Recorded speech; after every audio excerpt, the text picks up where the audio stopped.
আজকে নবী করিম সাল্লাল্লাহু আলাইহি ওয়াসাল্লামের সিরাতের শিক্ষাসমূহের মধ্যে একটি শিক্ষা, একটি মৌলনীতি, একটি শিক্ষা, তবে সেটি একটি মৌলনীতি যেটা মানব জীবনের সব ক্ষেত্রে কাজে আসে। শিক্ষাটা হলো আ'তি কুল্লা যী হাক্কিন হাক্কা। তাহলে সবাই মুখস্থ করে ফেলতে পারবেন, ছোট্ট একটা বাক্য, আ'তি কুল্লা যী হাক্কিন হাক্কাহু। প্রত্যেক হকওয়ালাকে তার হক আদায় করো। যার যেটা হক তাকে তার হক আদায় করে দাও। আ'তি কুল্লা যী হাক্কিন হাক্কাহু, এটা শরীয়তের বড় শিক্ষা, বড় মৌলনীতি। নবী করিম সাল্লাল্লাহু আলাইহি ওয়াসাল্লামের সিরাতের বড় বড় বৈশিষ্ট্যসমূহের মধ্যে অন্যতম প্রধান একটি বৈশিষ্ট্য এই শিক্ষাটা, আ'তি কুল্লা যী হাক্কিন হাক্কা। কারণ আখিরি নবী রাহমাতুল লিল আলামিন খাতামুন নবিয়্যিন হযরত মুহাম্মদ মুস্তাফা সাল্লাল্লাহু আলাইহি ওয়াসাল্লাম, তাকে আল্লাহ তাআলা আখিরি শরীয়ত দান করেছেন। হেদায়েতের আখিরি কিতাব, সর্বশেষ কিতাব আল কোরআন দান করেছেন।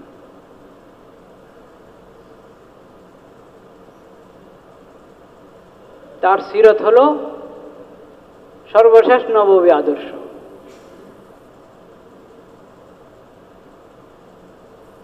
এখানে আল্লাহ রাব্বুল আলামিন এই শরীয়তের মধ্যে, এই আখিরি নবীর সিরতের মধ্যে অনেক বৈশিষ্ট্য রেখেছেন। একটা বৈশিষ্ট্য নবী করিম সাল্লাল্লাহু আলাইহি ওয়াসাল্লাম বলেছেন, উতীতু জাওয়ামি আল কালিম। অল্প কথা কিন্তু এতে শত বিধান রয়েছে। একটা বাক্য কিন্তু এটার মধ্যে শিক্ষা এমন যে মানব জীবনের, আল্লাহর মাখলুকের যত সমস্যা আছে, তাদের জীবনের যতগুলো দিক আছে, সব কিছুর মধ্যে এখান থেকে আলো গ্রহণ করা যাবে। এটাও একটা জামিউল কালিম, কালিমাতুন জামিআ, আ'তি কুল্লা যী হাক্কিন হাক্কা।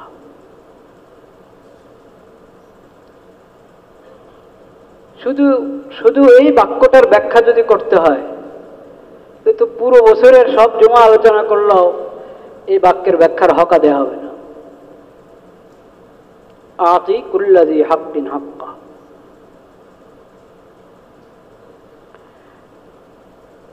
এখন আমরা হক শিখার জন্য, অধিকার শিখার জন্য, অধিকার প্রতিষ্ঠার জন্য যাদের দ্বারস্থ হচ্ছি, যারা আমাদের কাছে আমাদেরকে অধিকার শিখানোর জন্য এ দেশে আসে, বরং না এসেও দূর থেকে বার্তা পাঠায়, আমাদের এখানে ধর্ম স্বাধীনতা, ধর্মীয় স্বাধীনতা যথাযথ প্রয়োগ হচ্ছে কিনা ওনারা দূর থেকে পর্যবেক্ষণ করেন, এরপরে ওটা রিপোর্ট ছাপান।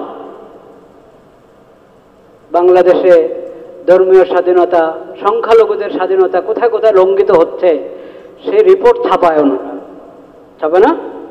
আমেরিকার সংস্থা আছে না, রিপোর্ট ছাপায়।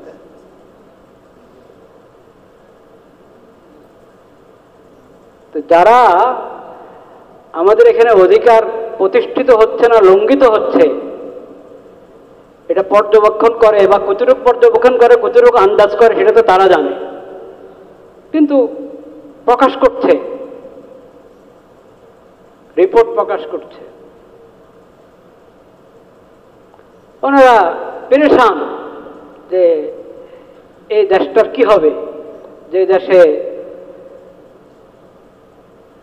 ধর্মীয় স্বাধীনতা, অন্যান্য স্বাধীনতা মানুষ যথাযথ পাচ্ছে না। হ্যাঁ, এই দেশের ভবিষ্যৎ নিয়ে, বর্তমান নিয়ে পশ্চিমারা পেরেশান কিনা? পেরেশানের ভাব দেখে না নাকি? তো তাদের কাছে এই নীতি আছে? ওয়া আতি কুল্লাযী হাক্কিন হাক্কা, নাই তাদের কাছে এই নীতি। তাদের কাছে আছে কি?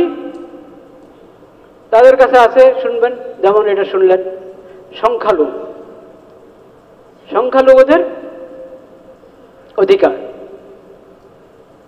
কেন সংখ্যালঘুদের? সংখ্যাগরিষ্ঠদের কি দোষ?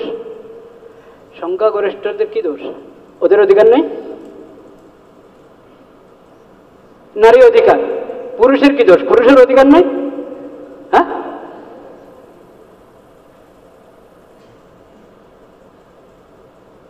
তো এটা কেন? এটাই হলো প্রান্তিকতা। কি প্রান্তিকতা? হয়তো প্রান্তিকতা নয়, একটা লেভেল।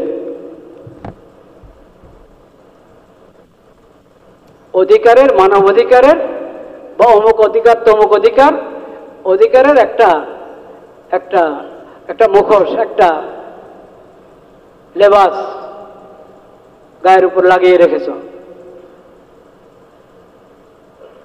মতলব ভিন্ন।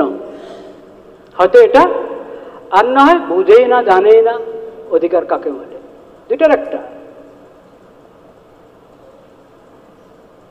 অধিকার শুধু সংখ্যালঘুর হয় নাকি? অধিকার যদি তোমরা বুঝতা তো নবীজির শিক্ষার মতো কথা বলতা, ওয়া আতি কুল্লাযী হাক্কিন হাক্কা, প্রত্যেককে তার হক কি করো, আদায় করো। যার যে হক তাকে তার হক আদায় করো, কারো হক নষ্ট করবে না।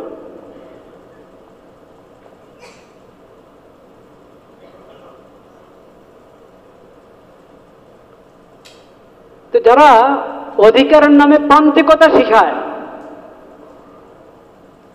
অধিকারের নামে বৈষম্য শিখায়, তারা কি অধিকার প্রতিষ্ঠার শব্দ, অধিকার প্রতিষ্ঠার দাবি করা তাদের জন্য সাজে?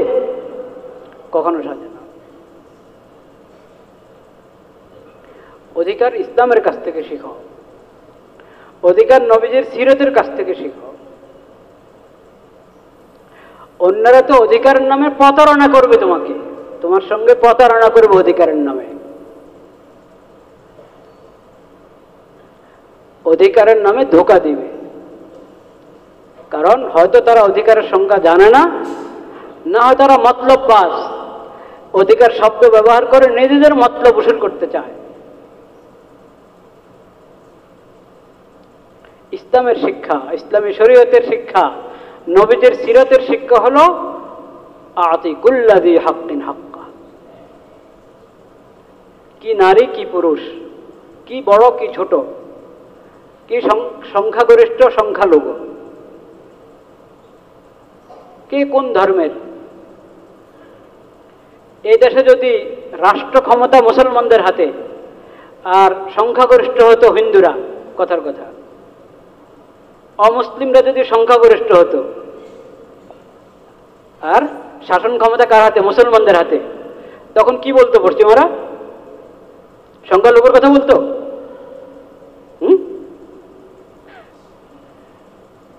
আপনারা মানে তাকিয়ে আছেন আমার দিকে, মনে হয় যেন কি বললো হুজুর এই কথা। আমাদের মুসলিম উম্মতের এরকম অনেক ইতিহাস আছে যে মুসলিম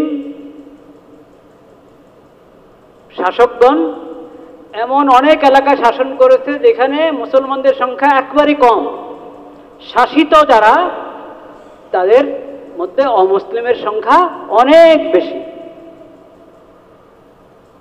50 ভাগের বেশি না, 70 ভাগ 80 ভাগের বেশি সংখ্যাগরিষ্ঠ অমুসলিম, শাসন ক্ষমতা মুসলমানদের হাতে। তারা অধিকার পেয়েছিল কি পায়নি? পেয়েছে। এটা হলো ইসলামের শিক্ষা, এটা হলো ইসলামের শিক্ষা। ওয়াতি কুল্লাযী হাক্কিন হাক্কা।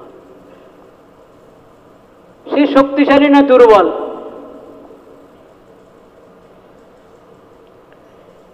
সে কোন রঙের মানুষ, কোন ভাষার মানুষ, কোন গোত্রের মানুষ, কোন দেশের মানুষ, তা কিছু না। কোন শ্রেণীর মানুষ সে? কিচ্ছু না। তার হক আছে কিনা তা বলো। তার যে অধিকার ওটা তুমি নষ্ট করতে পারো না, তার অধিকার তাকে বুঝিয়ে দাও। আতিকুল্লাযী হাক্কিন হাক্কাই হলো এই বিধানের কথা। কোনো ধরনের বৈষম্য ছাড়া। আমাদের প্রতিবেশী দেশ ইন্ডিয়া, ইন্ডিয়াতে হিন্দুরা সংখ্যালঘু না মুসলমানরা সংখ্যালঘু? পশ্চিমাদের থেকে কি নসিহত পেয়েছে মোদী সরকার? যে সংখ্যালঘুদের খেয়াল রাখো। কয়টা উপদেশ বানিয়ে এসেছে পশ্চিমাদের থেকে মোদী সরকারের কাছে? সংখ্যালঘুদের খেয়াল রাখো এসেছে?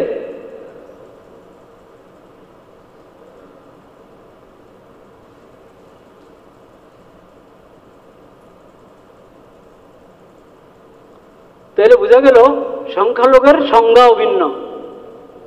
সংখ্যালঘু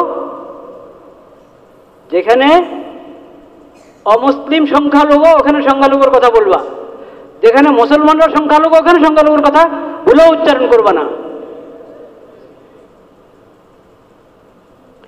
এমন প্রতারকদের কাছ থেকে বাংলাদেশের মতো একটা মুসলিম দেশকে মানবাধিকার শিখতে হচ্ছে। স্বাধীনতা কাকে বলে ওটা তাদের কাছ থেকে শিখতে হচ্ছে। বলেন নাউজুবিল্লাহ।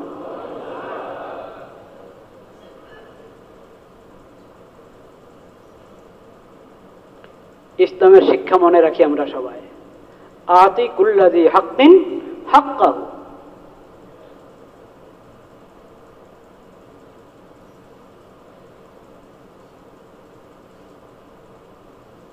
জালিমের সংখ্যা যতই বাড়বে, মুসলিমের সংখ্যা যতই কমবে,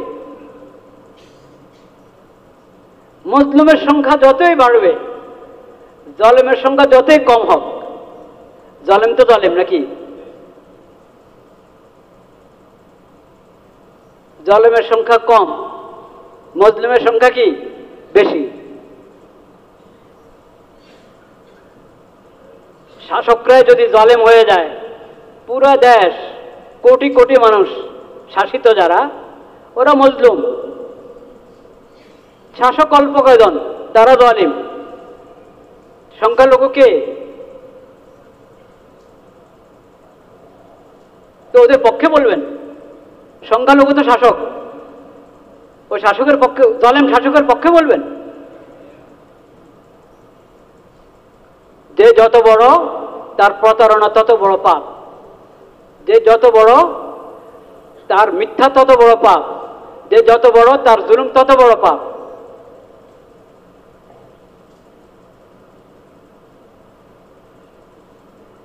ওয়াইন্না আযামা গাদারিন গাদারুল আমিরির আম্মা। বিশ্বাসঘাতকতা হারাম, প্রতারণা হারাম, কিন্তু যদি সেটা জনগণের শাসক সেই বিশ্বাসঘাতকতা করছে, সে প্রতারণা করছে, তাহলে এটা সাধারণ মানুষের প্রতারণা থেকে, বিশ্বাসঘাতকতা থেকে আরো বড় পাপ, বড় অপরাধ। তো সংখ্যালঘু সংখ্যাগরিষ্ঠ, ইসলাম এটা চিনে না। ইসলাম চিনে জালেম আর কি মজলুম। মজলুমের পাশে দাঁড়াও, জালেমকে তোমার যতটুকু শক্তি আছে, সামর্থ্য আছে, জালেমকে বাধা দাও, জুলুম থেকে ফিরিয়ে রাখো। কে শক্তিশালী কে দুর্বল, কার সংখ্যা বেশি কার সংখ্যা কম, এটা দিয়ে হক নির্ধারিত হয় না। এটা দিয়ে হক কি হয় না? নির্ধারিত হয় না। হকের একটা মাপকাঠি আছে।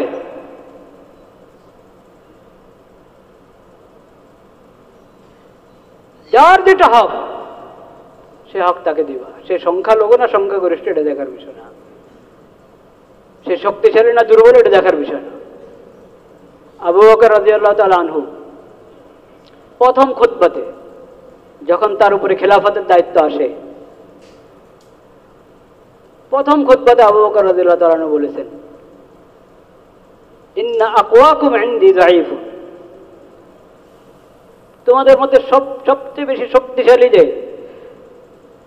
সে যদি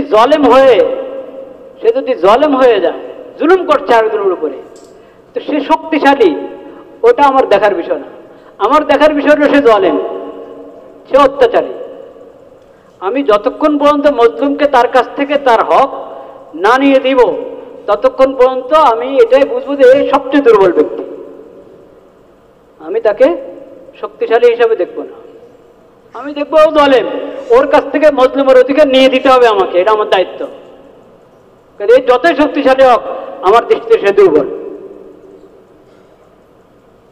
ওয়াইন্না আযআফাকুম ইনদি কাবিয়্যুন হাত্তা আখুযা লাহু হাক্কাহু মিনাজ যালিম। আর যে সবচেয়ে দুর্বল তোমাদের মধ্যে, আমি যদি দেখছি যে সে মজলুম হচ্ছে, এ আমার কাছে সবচেয়ে বড় শক্তিশালী, আমি জালেম থেকে তার হক নিয়েই দেব। ইসলাম টেনে এটা, জালেম যত শক্তিশালী হোক, সংখ্যা যত বেশি হোক, জোট বাঁধে কিনা, সিন্ডিকেট করে কিনা, জালেমরা সিন্ডিকেট করেছে। জালেমের দল ভারী, জালেমের দল ভারী হলে আপনি এটার প্রতিবাদ করতে পারছেন না, আপনার সেই শক্তি না, সামর্থ্য নাই, আল্লাহর কাছে ক্ষমা চান, আল্লাহর কাছে তৌফিক চান যে শক্তি সামর্থ্য। কিন্তু মানদণ্ড ভিন্ন হবে না, যে জালেমের সংখ্যা যখন বেড়ে গেছে তো এখন আর জুলুম, এটা জুলুম না, এই জুলুম অপরাধ না, না না না। যেটা জুলুম, ওই জুলুম কর্ণওয়ালা, জুলুমকারীর সংখ্যা যতই বাড়ো, তারা যতই দাপটওয়ালা হোক, আল্লাহর আদালতে সে জালিম, শরীয়তের দৃষ্টিতে সে জালিম।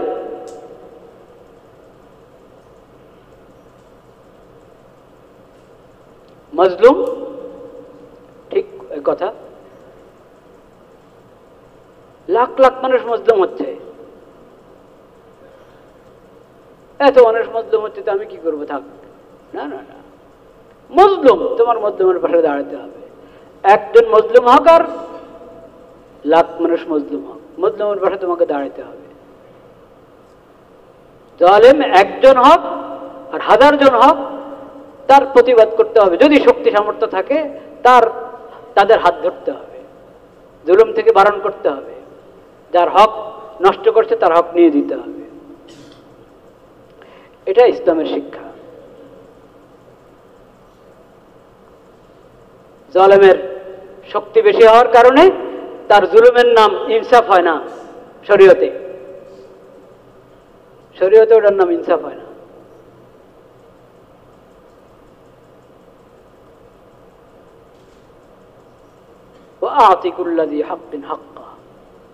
প্রত্যেক হকওয়ালাকে তার হক দান করো।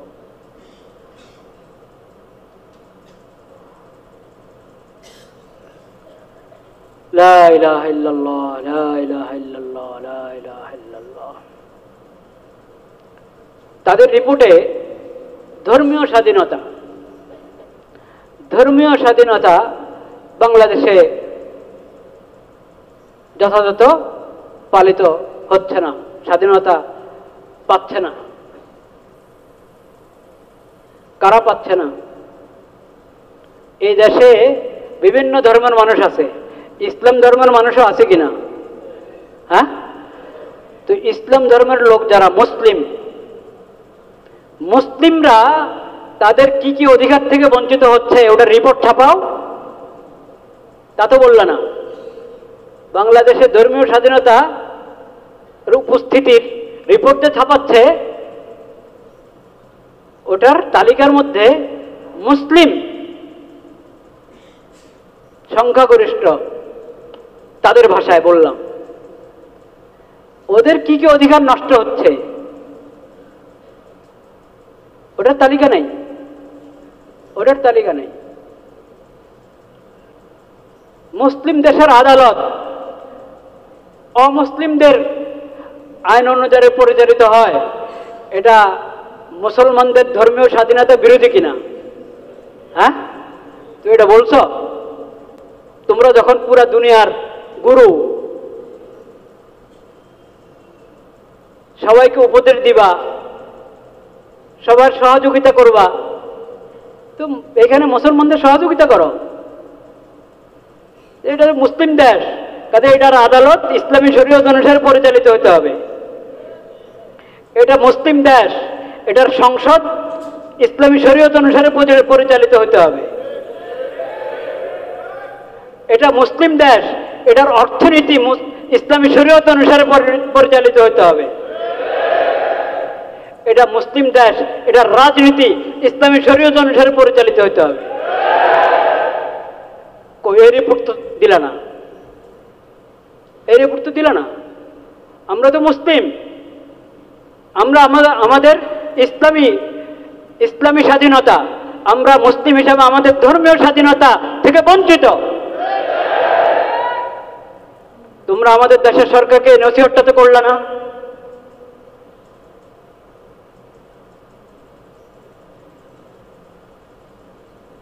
যাদের আগাগোড়া বৈষম্য, তারা আপনাদেরকে সমতার শিক্ষা দিবে, এটা আপনারা আশা করেন?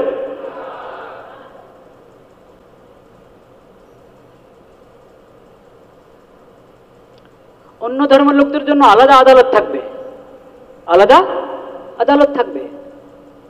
তাদের বিশেষ ধর্মীয় যে বিষয়গুলো, সেটার জন্য আলাদা আদালত, সরকারি ব্যবস্থা থাকবে। কিন্তু রাষ্ট্রধর্ম যখন ইসলাম, এখানে অধিকাংশ নাগরিক মুসলিম, তো তাদের আদালত তো ইসলামী তরিকা হবে। কিন্তু ইসলামী তরিকা যদি আদালত পরিচালিত হয়, অন্য ধর্মের লোকদের জন্য ভিন্ন আদালতের প্রয়োজন হবে না। বলেন সুবহানাল্লাহ। এটা আমি তাদের ভাষায় কথা বললাম। ইসলামী তরিকার আদালত হলে অন্য যে কোনো ধর্মের লোকেরা তাদের ব্যক্তিগত যে বিষয়গুলো আছে, তাদের ধর্মীয় বিষয়ে মামলা আমাদের এখানে দায়ের করা হলে সেখানে দুটা ভাগ আছে, দুটা ভাগ। যেহেতু ইসলাম একমাত্র সত্য ধর্ম, যেখানে অমুসলিমদের কল্যাণ কোথায় ওই বিষয়ে বিধান দেওয়া আছে শরীয়তে, সেই বিধানটা পরিচালিত হবে। তারা ইনসাফ চায়, ইনসাফ ভালোভাবে পাবে শরীয়তের তরিকায় তাদের ফয়সালা করে দিলে। আর একান্ত যেটা ওদের নিজস্ব বিষয় শরীয়ত, তাদেরকে তাদের যে ধর্মীয় স্বাধীনতা দিয়ে রেখেছে শরীয়ত, ইসলামী শরীয়ত, সে অনুসারে তাদের ফয়সালা করে দিবে আদালত থেকে।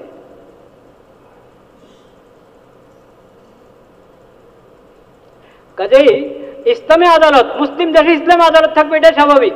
ইসলামী আদালত থাকলে সংখ্যালঘুরা, অমুসলিমরা কখনো বঞ্চিত হবে না, তাদের হক তারা পেয়ে যাবে।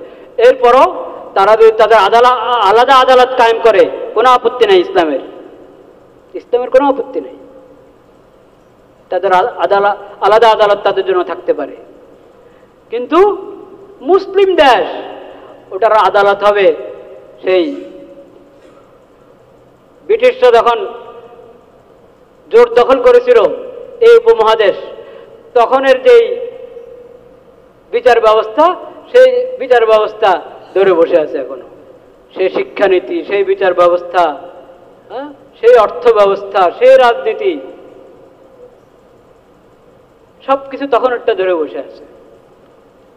কালিমা পড়লাম লা ইলাহা ইল্লাল্লাহ মুহাম্মাদুর রাসূলুল্লাহ, কালিমা পড়লাম আমানতু বিল্লাহ কামা হুয়া বিআসমাইহি ওয়া সিফাতিহি ওয়া কাবিলতু জামিয়া আহকামিহি। কাবিলতু জামিয়া আহকামি, এটা হলো ঈমান। এটা হলো কি? আল্লাহর সমস্ত বিধান আমি কবুল করে নিলাম। রাসূলুল্লাহ সাল্লাল্লাহু আলাইহি ওয়াসাল্লামের সিরাতকে আমি জীবন আদর্শ হিসেবে গ্রহণ করলাম। এটা হলো আমার কালিমার অর্থ। আল্লাহ ছাড়া কোনো মাবুদ নেই, ইবাদত একমাত্র আল্লাহর, প্রার্থনা একমাত্র আল্লাহর দরবারে, বিধান এবং শরীয়ত একমাত্র আল্লাহর। আল্লাহর নবী একমাত্র নির্ভুল আদর্শওয়ালা, যাকে আমি আদর্শ হিসাবে গ্রহণ করব। এটা হলো আমাদের কালিমার অর্থ, লা ইলাহা ইল্লাল্লাহ মুহাম্মাদুর রাসূলুল্লাহ। এটা হলো আমাদের ঈমানের অর্থ, আমানতু বিল্লাহ কামা হুয়া বিআসমাইহি ওয়া সিফাতিহি ওয়া কাবিলতু জামিয়া আহকামি। কিন্তু সে আহকাম, অর্থনীতি বলেন, সে আহকামের খবর নেই। সেজন্য সব সংস্কার হয়ে যাচ্ছে, কিন্তু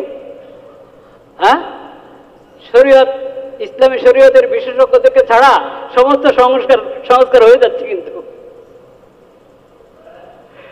আর মত বিনিময় হচ্ছে, মতামত দিচ্ছেন, কিন্তু ফায়সালা কে করবে?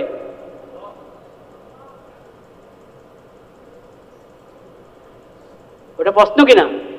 সব রাজনৈতিক দল থেকেই নিচ্ছেন, কোনো কোনো আলেমদেরকেও ডাকা হয়েছে, আপনার মতামত দেন সংস্কারের বিষয়, সংবিধান সংস্কারের বিষয় মতামত দেন, কিন্তু ফায়সালাটা কি করবে? মতামত তো নিলেন সবার থেকে, ফায়সালা করানোওয়ালা তার ফায়সালার মানদণ্ড কি? তার ফায়সালার মানদণ্ড যমুনা প্রফেসর ইউনূস সাহেব, ডক্টর মাননীয় প্রধান উপদেষ্টা যেখানে বসেন ওনার মাথার উপরে লেখা আছে কি? লা ইলাহা ইল্লাল্লাহ মুহাম্মাদুর রাসূলুল্লাহ। যদি সংস্কার সফল সংস্কার করতে চাই তাহলে মতামত সবার কাছ থেকে নাও, ফায়সালা হবে লা ইলাহা ইল্লাল্লাহ মুহাম্মাদুর রাসূলুল্লাহ। ফায়সালা হবে আতিউল্লাহ ওয়া আতিউর রাসূল ওয়া উলিল আমরি মিনকুম ফাইন তানাযাতুম ফি শাইইন ফারুদ্দুহু ইলাল্লাহি ওয়া রাসূল।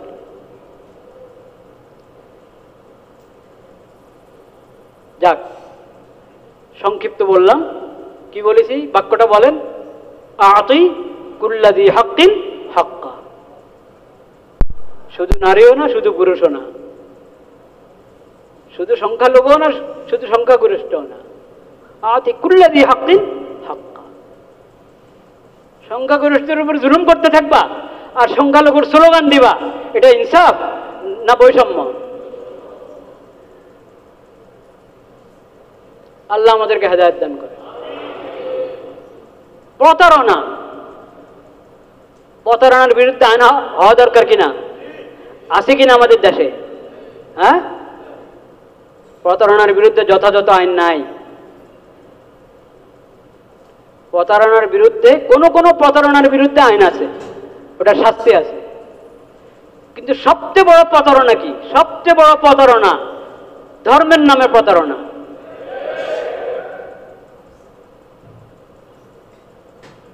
ইসলামের কোনো আকীদা মানে না, কোরআন মানে না, হাদিস মানে না, কোরআন বিকৃত করে, হাদিস বিকৃত করে, ইসলামের নবীকে মানে না, কিচ্ছু মানে না, তাও নাম হলো মুসলিম। প্রতারণা কিনা? এই প্রতারণার বন্ধ করার জন্য সরকারের উদ্যোগ নেওয়া জরুরি কিনা? কিন্তু কোনো উদ্যোগ আছে না? প্রতারণা করার আরো সুযোগ দেওয়া হয়। আমেরিকার রিপোর্টের মধ্যে যারা ধর্মের নামে প্রতারণা করে তাদেরকে সংখ্যালঘু হিসেবে পেশ করা হয়েছে। যারা ধর্মের নামে প্রতারণা করে তারা সংখ্যালঘু হতে পারে না, তারা তো প্রতারক। কাদিয়ানীরা ওরা কি সংখ্যালঘু? ওরা তো ইসলামের নামে প্রতারণা করছে। আখির নবী হযরত মুহাম্মদ মুস্তাফা সাল্লাল্লাহু আলাইহি ওয়াসাল্লামের অবমাননা করে, তাও লা ইলাহা ইল্লাল্লাহ মুহাম্মাদুর রাসূলুল্লাহ লিখে রাখে তাদের উপাসনালয়ে। তাদের উপাসনালয়ের নাম দেয় মসজিদ। মসজিদ মুসলমানদের না ইসলাম অবমাননাকারীদের? মুসলমানদের। তো তোমাদের উপাসনালয়কে মসজিদ কেন বলো? ওটার মধ্যে কালিমা কেন লিখে রাখো লা ইলাহা ইল্লাল্লাহ মুহাম্মাদুর রাসূলুল্লাহ? এই কালিমার উপর তোমাদের ঈমান নাই। কাদিয়ানীদের এই কালিমার উপর ঈমান নাই। তারা যে মুহাম্মাদুর রাসূলুল্লাহ লিখে রেখেছে, মুহাম্মাদুর রাসূলুল্লাহ মানে আখির নবী হযরত মুহাম্মদ মুস্তাফা সাল্লাল্লাহু আলাইহি ওয়াসাল্লামের উপর তাদের ঈমান, এটা ব্যক্ত করে না। এই কালিমার ব্যাখ্যা তারা নিজেরাই তাদের বই পুস্তকে করে রেখেছে। তাদের বই পুস্তকে তারা এই কালিমার ব্যাখ্যা করেছে। তারা বলেছে মুহাম্মাদুর রাসূলুল্লাহ মানে গোলাম আহমদ কাদিয়ানী।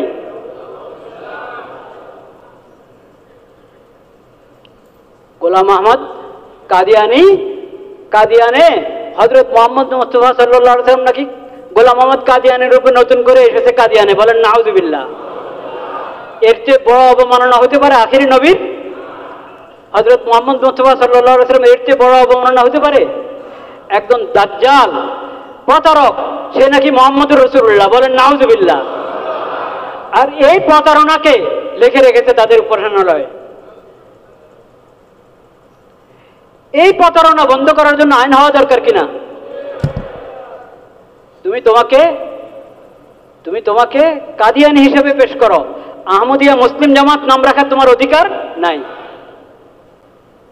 কারো ট্রেডমার্ক চুরি করা জায়েজ আছে? হ্যাঁ, ট্রেডমার্ক চুরি করা জায়েজ আছে নাকি? কি ট্রেডমার্ক বুঝেন না? হ্যাঁ, ব্যবসায়ীদের বিভিন্ন গ্রুপ আছে না, ব্যবসা, তাদের নিজস্ব একটা মনোগ্রাম বা প্রতীক আছে না, যেটা আইনানুগভাবে প্রতিষ্ঠিত। এই প্রতীক যদি আরেকজন ব্যবহার করে, এটা প্রতারণা কিনা? এটার বিরুদ্ধে তো আইন আছে, এটার বিরুদ্ধে আইন আছে। কিন্তু লা ইলাহা ইল্লাল্লাহ মুহাম্মাদুর রাসূলুল্লাহ, এই কালিমা নিয়ে প্রতারণা করা হবে, এটার বিরুদ্ধে আইনের দরকার নাই। যদি তোমরা চাও তোমাদের সংস্কার সফল হোক, তাহলে তোমরা ঈমান নিয়ে, কালিমা নিয়ে, কোরআন নিয়ে, হাদিস নিয়ে প্রতারণা, এটার বিরুদ্ধে আইন করো।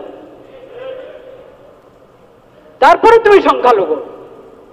তুমি কাদিয়ানি, মির্জা গোলাম মোহাম্মদ কাদিয়ানিকে নবুয়তের মিথ্যা দাবিদার গোলাম মোহাম্মদ কাদিয়ানি, তার উম্মত হিসাবে তুমি নিজে তুমি তার উম্মত হিসাবে তাকে গ্রহণ করেছো, তো তুমি গোলাম মোহাম্মদ কাদিয়ানির উম্মত, এই পরিচয় দাও। এই পরিচয় দিলে তুমি সংখ্যালঘু হবে। ইসলামের নাম ব্যবহার করবা, ইসলামের কালিমা ব্যবহার করবা, নিজেকে মুসলিম দাবি করবা, এরপর তুমি আবার সংখ্যালঘু, এটা কেমন কথা? কেউ মুসলমানদের মধ্যে বিভিন্ন মাযহাব আছে না? হ্যাঁ, শাফি মাযহাবকে কেউ বলে এটা সংখ্যালঘু? হ্যাঁ, আপনার হিন্দুস্তান অনেক বড় দেশ, ওখানে শাফি মাযহাবের লোক আছে, অধিকাংশ হানাফি, কিন্তু শাফি মাযহাবের লোক আছে। শাফি মাযহাবকে সংখ্যালঘু বলা হয়? আমাদের যে এইসব বিভিন্ন আপনার ঠিক মাযহাব না হলেও বিভিন্ন চিন্তাধারা, ইসলামের গণ্ডির ভিতরে বিভিন্ন চিন্তাধারা আছে, প্রত্যেক চিন্তাধারাকে আপনি সংখ্যালঘু বলেন নাকি? তো ওরা যে আপনার সংখ্যালঘু বলছে, তো সংখ্যালঘু হতে হলে আগে তুমি যে আখির নবী হযরত মুহাম্মদ মুস্তাফা সাল্লাল্লাহু আলাইহি ওয়াসাল্লামের উম্মত না, তুমি যে মুসলিম না, এটা স্বীকার করো, তোমার নাম ঠিক করো। নামের মধ্যে যে প্রতারণা, যে মিথ্যা, এই মিথ্যা এবং প্রতারণা থেকে বের হয়ে আসো, তোমার বাস্তব হাকিকত যা সেটা পেশ করো তোমার নামের মধ্যে, তাহলে তুমি সংখ্যালঘু হবে। ওয়া আখিরু দাওয়ানা আলহামদুলিল্লাহ।